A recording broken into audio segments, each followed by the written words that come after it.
Hi, we're here at IDC's 60th Annual Directions Conference here in San Jose, California, and I'm delighted to be joined today by Katie Norton, who is the Research Manager, DevSecOps and Software Supply Chain Security for IDC.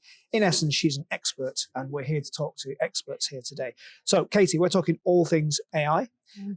I'd love to sort of get a level set. I'd love to hear in a sentence or two, what is the state of play with AI and the IT buyers you are talking to every day? What's top of mind for them? Yeah, so with application development and security right now, we're kind of at a point where it's been really focused on productivity, right? We talk a lot about coding assistants and chatbots and how AI is really helping both developers and gain productivity and these efficiency gains across the software development lifecycle.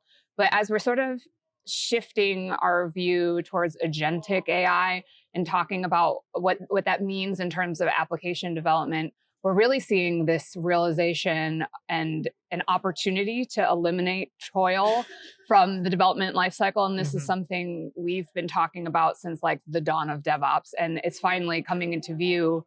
But it's also really creating these challenges and questions for organizations of like, what does a developer even look like in today's day and age? And how does this impact, the larger ecosystems around software development? You have to think about things like integration and governance and just the overall processes around agents.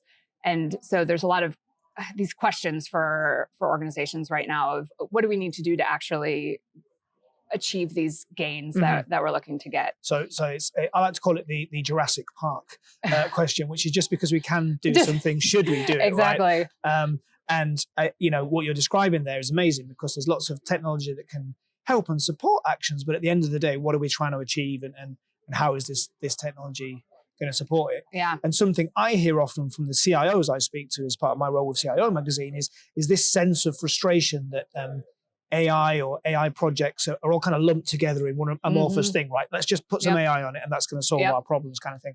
Now, I've heard you speak really eloquently about the concept of AI inside versus AI outside. Yeah. Can you speak to that? Yeah. It's really important distinction to make.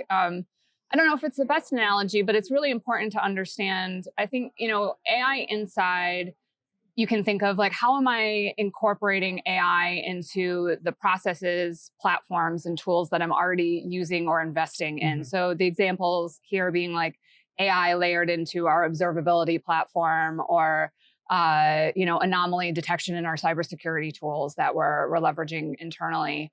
But then AI outside is more talking about the organization being an AI builder. How do I incorporate AI into the products and services that I'm delivering to my customers?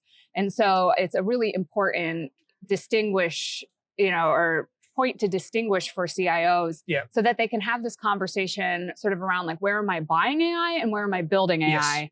And that helps that conversation be a little more clear. Yeah, I also think, in my experience, that it's important for them to be able to articulate that back to their business colleagues, right? Because there's just this presumption that AI is going to change everything, and there's a big difference between buying an external service to make things more efficient and doing something radically transformative and different. So thinking about that concept of AI insights, driving efficiencies within existing processes, I think one big challenge, which I hear about a lot, is demonstrating return on investment. Yes. So our organizations demonstrably seeing ROI today. How is it being measured? Is it being measured? Yeah. That's a ROI when it comes to AI and application development is so the elephant in the room right now, because we have seen that organizations have invested significantly in things like coding assistants. As far as almost, 90% of developers in large enterprises are using coding assistants, but yet we don't really have great measurements yet for what these like productivity returns are supposed to look like, especially with coding assistants and developers. We've developed some metrics, like shortened change, lead time to change, or you're introducing more pull requests more frequently. But there's these aspects of AI and coding assistants that are more squishy is the best way to put it. Like developer efficiency and like developer happiness and elimination of friction. And those things don't factor into ROI spreadsheets all that easily. And so organizations are really at this turning point of, okay, I've deployed this across my organization. How can I know that I'm getting those gains? It hasn't really matured yet. We're still kind of like in those early stages of DevOps before we had like DORA metrics and things to measure software efficiency. Same kind of state we're at with AI. So it's like the kind of thing that you can present and say, hey, look, we've made things X amount kind of faster, quicker, easier or whatever. But is there a return on that from a business perspective? Hard to argue against and hard to see, I think. Yeah, absolutely.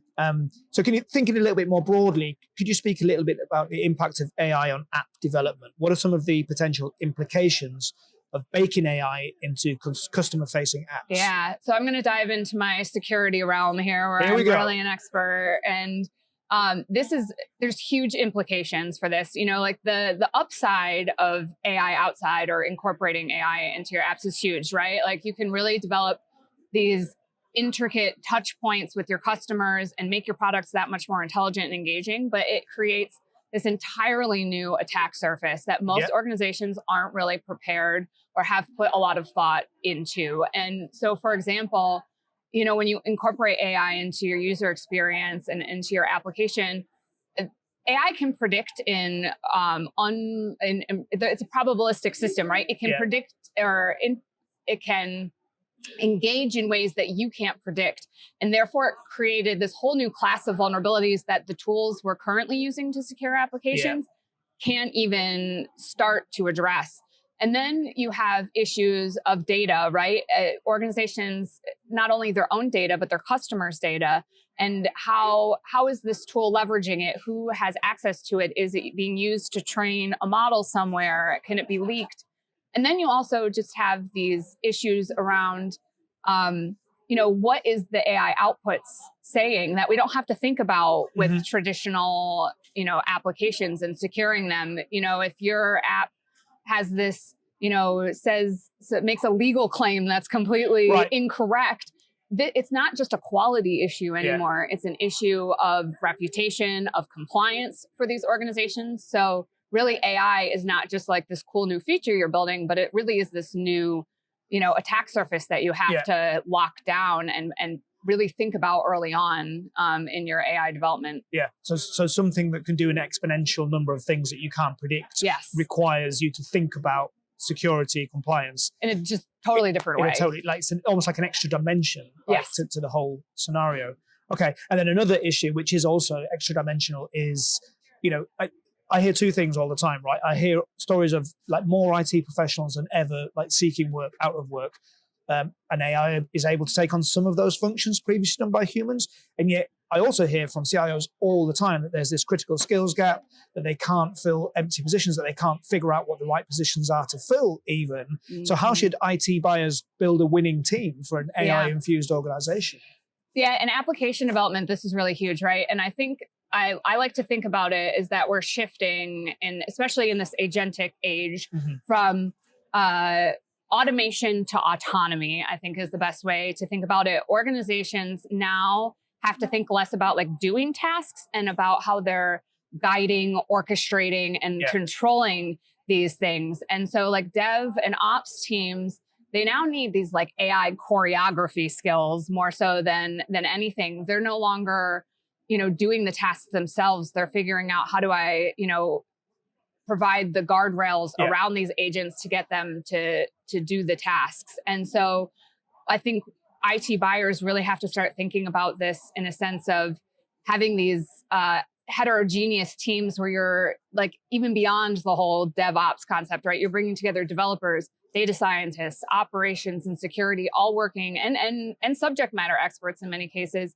working together to build these, you know, flexible and reliable systems that can help them deliver the outcomes they're looking to deliver with AI. And so I think those IT buyers that can, you know, jump into this idea of really pulling together these people together, well, those are the ones that are going to get the real value out of AI, and it's not just going to be a novelty. Yeah, so it requires a certain amount of ambition, and it requires for capable people to be accountable for things that, because they might be doing things that weren't previously done, right? Yeah. So you can't have someone who's skilled and experienced in that role to kind of absolutely. And even like what a developer is and does is going to just totally change. You know, at IDC, we've in the application development team, we have a lot of predictions around that. Like developers are going to be developing agents and agentic workflows and less about writing code in the way that we think about it today.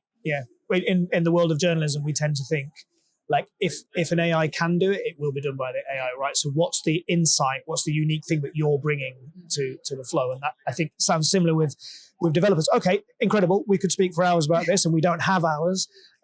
So I guess I'd love to leave with one piece of advice for IT buyers today. Like, what should they be thinking about with regard to AI in 2025?